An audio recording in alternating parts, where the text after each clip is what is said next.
Hi miss, kawawa ka naman. Pinaglakad ka ng boyfriend mo.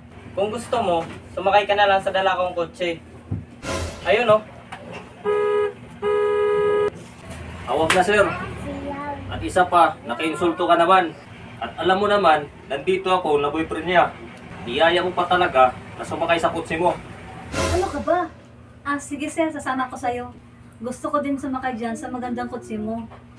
Bago lang kasi ako sa lugar na to. At gusto ko rin na may bagong makilala. Pumayag ka na. Huwag kang mag-alala, alam kong ginagawa ko. Pagkatapos namin mag-joyride, babalik ako sa'yo. Mr. Millionaire, saan ba yung biyahe natin? Sige na nga, ikaw na yung bahala. Gusto kitang dalhin sa bahay ko. Mahal, huwag kang pumayag. Sige na, pumayag ka na. Pero hindi mo kilala ang tao na yan. Sige na nga, pumayag ka na. Magkita na tayo ulit ngayong gabi.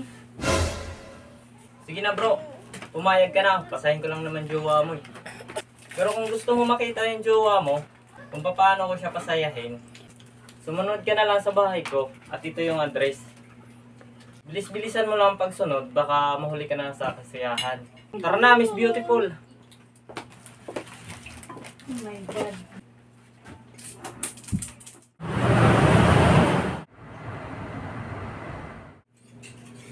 Wow, ito palang bahay mo.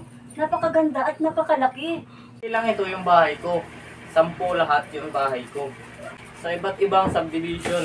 At ang bahay na to ay may swimming pool. Sa loob mismo ng guest room.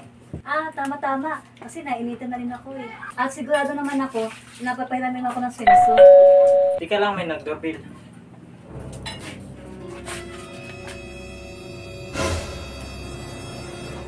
Mahal, ligpitin mo na yung gamit mo at aalis na tayo dito. Hindi siya pwedeng umalis dito. At sigurado ako na hindi rin siya sasama sa'yo. Tama ang sinabi niya. At ikaw na lang umalis dito. Paano yan?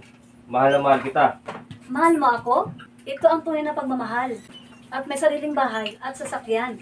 At higit sa lahat, maraming pera. At hindi tulad sa'yo, naglalakad lang tayo pag nagde-date. At wala ka rin sariling pamamahay. At higit sa lahat, at wala ka rin pera. Mahal, nagkakamali ka sa pinagsasabi mo yan. Hindi ako nagkamali, kundi ikaw.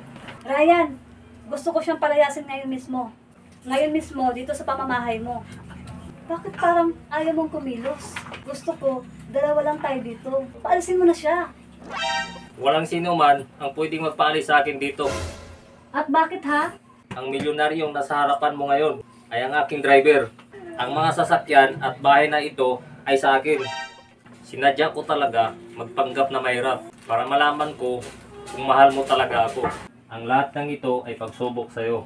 Pero patawad, di ka pumasa. Patawad, baka bigyan mo pa ako isang pagkakataon. Ito ang lagi mong tandaan. Pag nag-traitor ka sa pag-ibig nang dahil sa pira, pariyo itong mawawala sa'yo. Ngayon, ikaw ang lumayas dito. Ma'am, lumabas na ako kayo.